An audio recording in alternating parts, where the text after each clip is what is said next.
mal, les gens ne sont pas contents. Mais un taureau dominé est un taureau qui est fatigué, arrêté, d'une certaine façon, qui a encore le minimum de charge pour foncer sur l'homme quand il va être cité. Et la question étant de tuer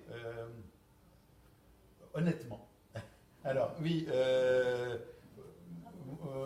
moi, dans mon intervention, parce que vous verrez qu'à un moment donné, je parlerai de la question de tuer avec respect, mais ça veut dire effectivement respecter l'animal.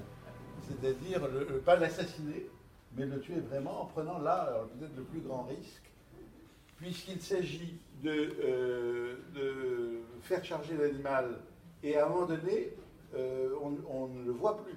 Enfin, on ne peut plus vraiment le contrôler, parce que quand il est juste là, en face, généralement, donc, l'étoffe est à la main gauche, hein, et donc, on tue en donnant un coup d'épée tout droit, qui est un petit peu à l'arrière du morillo, enfin, un petit peu à l'arrière de la grande bosse du taureau, et non pas en se mettant sur le côté, en donnant des petits coups comme ça, c'est pas bien. Donc c'est là le moment de vérité, le moment d'engagement du torero. Le taureau tombe plus ou moins vite. Quand l'estocade était excellente, il est parfois quasiment foudroyé, il tombe tout de suite, mais le fait qu'il ne tombe pas tout de suite n'est pas... parce qu'il y a des taureaux aussi qui, tout en étant blessés à mort, sont les plus braves, d'ailleurs, résistent le plus possible, essayent de tenir sur leurs jambes. À un moment donné, on peut les hâter leur mort avec un autre instrument qui est l'escabellio, peu importe. De nos jours, on a tendance, quand ils sont vraiment des taureaux braves, à les laisser mourir à leur rythme, en les laissant par exemple aller se réfugier contre les barrières. Un public peut applaudir la mort, comment dirais-je, brave d'un taureau. Hein, c'est assez étonnant.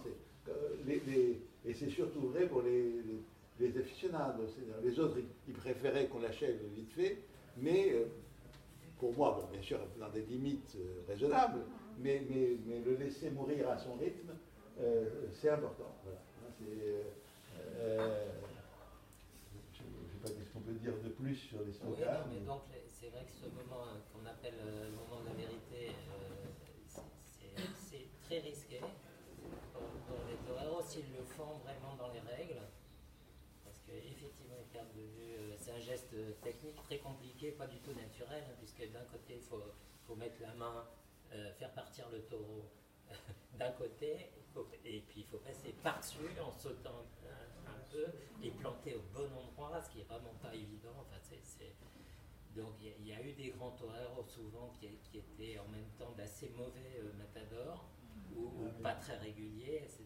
Et il y a d'autres toreros qui sont des très bons matadors. Mais enfin, c'est pas une science exacte, mais c'est très technique aussi et très risqué. Il y a quand même eu un certain nombre de toreros qui se sont fait tuer à ces moments-là.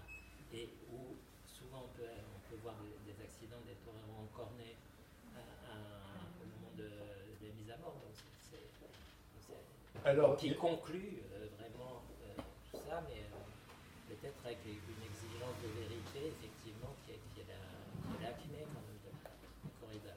Alors avec effectivement des toreros qui sont moins bons, ce qui est embêtant pour eux parce que comment dirais-je, les toreros sont primés d'une certaine façon, soit simplement par des applaudissements, des vueltas, une oreille, deux oreilles et la queue, hein, qui sont des... Et normalement dans les grandes arènes, quand on tue mal, on n'a pas l'oreille. Hein. Même si la fête était bonne, bon, éventuellement il peut y avoir des applaudissements, mais la première oreille dans les grandes arènes ne se donne que si en même temps le taureau a été bien tué. Donc c'est vraiment effectivement un moment important. Il y a, dans très rares cas, un peu moins rares depuis quelque temps, des taureaux qui sont graciés. Hein, c'est-à-dire que indulto, en espagnol. C'est-à-dire que le public va demander à ce qu'il ne soit pas tué. Le président peut refuser, de demander au torero de le tuer quand même, mais quand vraiment le taureau est exceptionnel, il est gracié. Généralement, dans ce cas-là, le torero l'amène avec la muleta jusqu'à la sortie, voilà. Et généralement, il peut être soigné hein, et devenir assez mental. Hein. Voilà Père. Il devient père. Il devient père, absolument. Ça se passe, c'est pas quand le torero n'est pas arrivé à le mettre à mort. C'est un choix qui se passe avant. Non, avant, bien sûr.